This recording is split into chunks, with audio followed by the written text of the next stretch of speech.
Josh here. I've got a lot to say, so I'm going to start this off fast and strong, hopefully to clear up some questions. Anyone that has read the original epic poem and has seen the new movie, realizes this is massively late. I have seen this movie when it was there. I did see this movie when it was in theaters, basically the first day. Bought it when it came out. And I have read the epic poem numerous times. I've covered it in numerous classes, so I am, maybe not an expert, but I know a whole lot more than a lot of people. Now, I gotta say, I am fucking sick of these scholarly complaints about this movie. God damn it, there is a difference between an epic poem and a movie. You can't adapt the epic poem. It is too disjointed, too broken, and too fucking archaic. You have to update. What Neil Gaiman has done is exactly what needs to be done. For one, I hear a lot of scholarly complaints saying, oh, well, you know, the original poem was all about a fable about how nature was actually evil or dangerous and fatal to society. For one thing, that still holds true.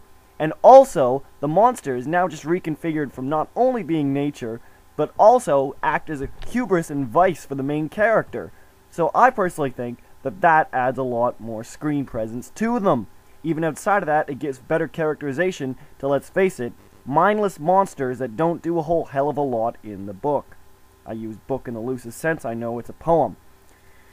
Also, I thought it was really odd how people were complaining, oh, he wasn't strong enough. Did you watch this movie? I mean, come fucking on! He rips out his arm with a sword and takes out a dragon's heart with his bare hands. What more do you want?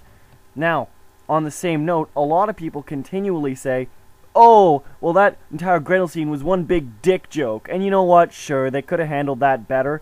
But I would like to say, chill out. The original poem, that was pretty badass when he's fighting completely naked to fight on equals with his enemy. And you know what? They still retained that. So you know what? Would you rather have him worn the boxers that he does in the following scene? Personally, I don't think it makes a huge difference, but I think it was a nice touch. At the very least, to maintain that. And that's another thing for historical accuracy. I actually thought this movie did a great job of being historically accurate while still updating things. For one thing, they didn't change the setting to something ridiculous, and even then, they kept mention of course, all the Danes and the Geats, but also the Frisian War that happens in between the fighting Grendel's mother and the dragon that was in the poem that's skimmed over here, but they still give you mention of it. So it's not like they're just blowing it aside. And a lot of people say the movie Beowulf and Grendel is much better than this one. And while there is some merit to that, I much prefer this one because it does stay more accurate to the poem. Although I do own the other one, not saying that. But regarding accuracy, I particularly enjoyed even more here the use of Christianity in it. How there is a direct correlation between the Christ God and the downfall of Nordic society here. And I gotta say, it was really interesting. If nothing else, I thought it also provided a nice connection between how the fact that the heroes create their monsters, and that the Age of Heroes ends only because there are no monsters left to fight.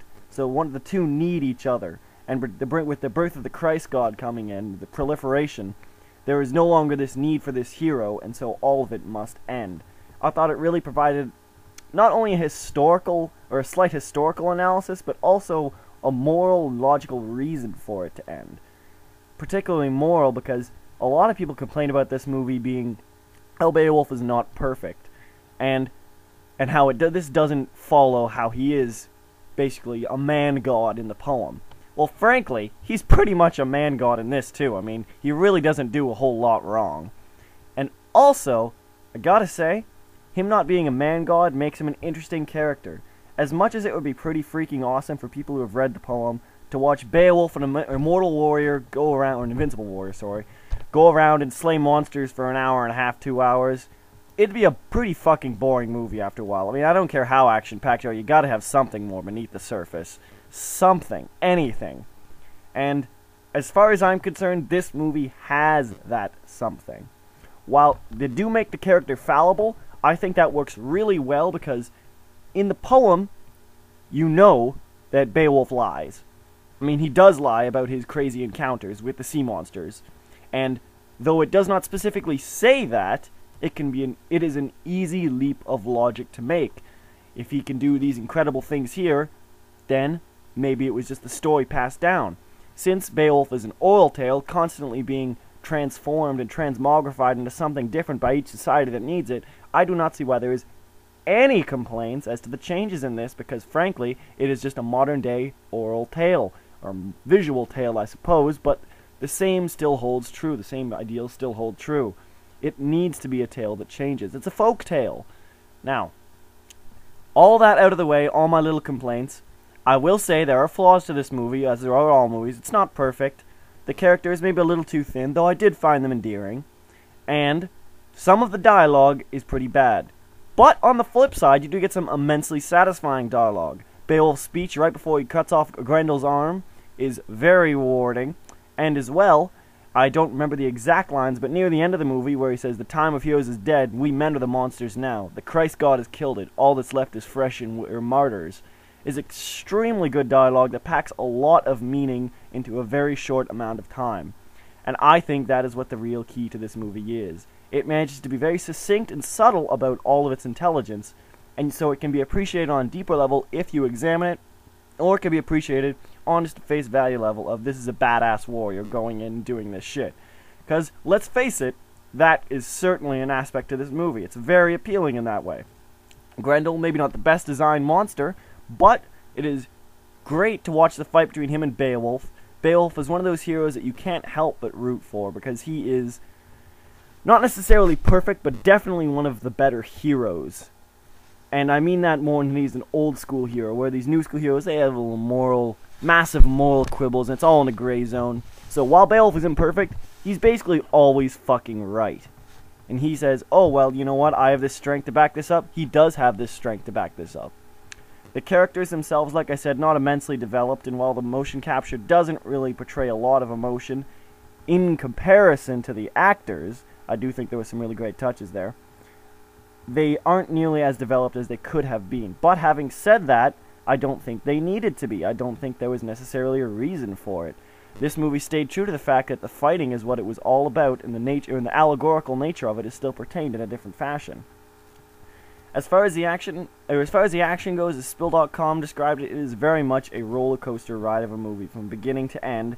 There is action, but not too much action, and all of it is extremely satisfying to watch thanks to the beautiful animation put forth. I don't care what anyone says, I do think the animation is quite lifelike, despite not being maybe quite as good. Now, lastly, I wanted to mention the score by Alan Silvestri, and how fucking awesome it is. Now, I will admit that Alan Silvestri, maybe not my favorite composer, but he did a fantastic job here. With the war drums in the background and the heave-ho vocals in the back, it was absolutely glorious, really chest-beating heroic music. And you could tell them, especially the introduction of Beowulf as he comes riding in the sea with his army of Geats, that was fantastic. And you could say they were just like laughing off in the face of death on this high storm. And I think his score accompanies that really well.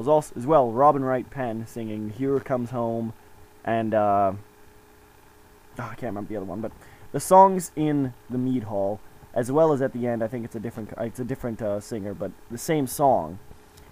All fantastic. All really give you really fascinating glimpses back into this era, I think, and also, of course, their importance to the story. Obviously, very obvious in their lyrics. Lastly, I just wanted to say I think people really should watch this movie, because if they want a fantasy movie and are tired of the kind of old medieval style or Lord of the Rings fantasy, this is a different type of fantasy. This is a bleak fantasy, and I mean, like as was in the original epic poem, and as is in the movie, nature is very cruel, very harsh, is not something that's really necessarily needs to be explored, but something that needs to be conquered. Man needs to dominate it. And it is a dark, scary place. They live protected in one small town in a snowy hill in the freezing cold. And I think the movie really gets across that sense of isolation well. So if you're looking for a fantasy movie, it's something different, definitely go check this out. I give Beowulf 2 thumbs up. It's not a perfect movie, but it is a really damn good one. Much better than people will have you believe. And scholars, shut the fuck up.